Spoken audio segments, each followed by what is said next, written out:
that was terrible. I'm not starting with high there. I was gonna say, that's way up there. That was like a here, where we need to be like here. That actually was a pretty good start. Should we start with that? Let's go with it. Hi guys! Hey all you cool cats and kittens. Oh, we can't do that. No, that's totally taken. Totally taken. Hi, I'm Antoinette Scott. I'm the founder of YBL Coach and YBL Mag. I am a lifestyle coach. This is my co-founder of YBL Coach, the very talented and extremely handsome Danny Bonville. He is a culinary coach. My name's Chef Danny, and I've been a chef about 17 to 18 years. That sounds more. Yeah, that sounds about accurate. I am here to help you guys build some confidence in the kitchen, because I want to make sure everyone's confident enough to prepare the meals at home that you enjoy out. YBL Coach focuses on a strategy of mindful eating. Like, you should enjoy what you eat. Everybody should. I'm a foodie. He's clearly a foodie because he devoted his life to it. You know, we eat what we want to eat when we want to eat it. The difference is we cook most of our meals at home. I am lucky enough to have married a chef, so I get to do that every day. And when we go to a restaurant and I say, I love this meal, he replicates it for me. But because I have such a choice breed of husband at home, I feel I can share him a little bit with you guys to help you replicate some of your favorite dishes and to teach you how to have confidence in your kitchen. Knife Skills 101. The reason that we're covering knife skills is because prepping your meals is super important, and the more knife skills you have, the faster you're going to prep your meals. Danny is going to cover the key component of knife skills. We are going to start with sharpness. So a dull knife will roll and you will cut yourself. A sharp knife will go directly through that vegetable to help cut it and prepare it. There are a couple techniques for sharpening knives, such as getting what is known as a knife sharpener. There are other cool things that you can use around your household. For instance, this amazing ceramic mug that says, "Dad is the boss." Right, Mom? Get it, because I'm the boss. Because it says it, So, right? Yeah. So, but Fitz bought that, I didn't buy it at all. Correct. Our son. This rough edge is perfect for being able to take your knife and just running it along that simply to get a sharper edge.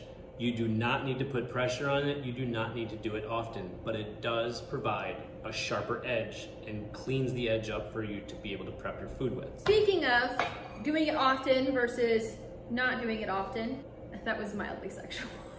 That was very mildly sexual. Moving on. Welcome to our household. This is how it is all the time. Let's talk about buying a knife. Okay. Because I thought I had the best knives because I went to Costco and bought the value pack. Don't even laugh at me, they were cute. I displayed them even in my house. 15 color-coded different knives. Until this little dude came into my house. I promise I'm not gonna cut him. And threw away, unbeknownst to me, all of my knives while I was at work. Okay, you don't need a pomegranate knife. I don't even know what a pomegranate, I've never even eaten a pomegranate. A chef knife is the most important prep knife in every kitchen. You have to have a good chef knife. There's different levels of steel. You have soft steel and hard steel. This is a soft steel $35 chef knife that I can sharpen at any moment, and that's what you need. The very expensive ones that are the hard steel, they will hold an edge longer, but they will also get dull. And when they do, it's a lot harder to sharpen. These have lasted me probably about 5 years. Let's get to how to hold a knife. The blade itself to what's on the handle is typically balanced right at the knuckle of the blade. So when you hold it, and you're holding it like this, directly in the middle, you're balanced. Balanced. When you find that balance of the blade, and you're able to hold it, and it's comfortable in your hand, you then can cut. And you can chop anything that you need. You notice I'm literally only using my forearm and my wrist. I'm not using my shoulder, I'm not using my back. I'm very comfortable in my posture. I'm not hunched over, I'm just controlling it.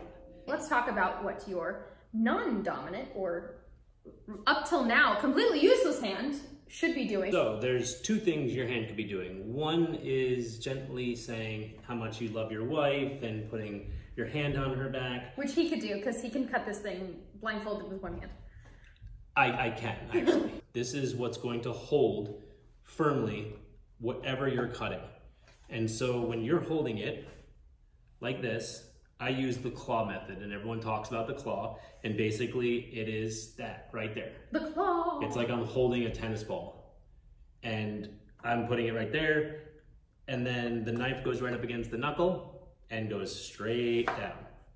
It's not how you hold a tennis ball. That's how I hold a tennis ball, like that. Maybe if you hold a knuckleball, like when you're pitching. Yeah, well, my hands are bigger, so a tennis ball's like that. Okay. We're done cutting, gotta clean. How do we Yes. clean our knives without hurting ourselves and without hurting our knives? Clean it in a sink, soap and water, wipe it down, dry it, store it properly. You put it in a dishwasher and it's rumbling and tumbling and dinging and danging, it's gonna dent your blade. Dinging and danging. Dinging and danging. If you have any questions, we are here to answer them. That is what we are here for. Danny is our culinary coach. He can answer any of your questions, not just about our knife skills, but about any food prep that you may have or cooking of food. He can tell you odd things like temperatures that you're supposed to cook things to. Thank you so much for tuning in and listening to us rant on about knives. We hope that you learned something today, and if you need anything, please do not hesitate to DM us or email us info@yblcoach.com. Thank you so much. Have a great day. Love it.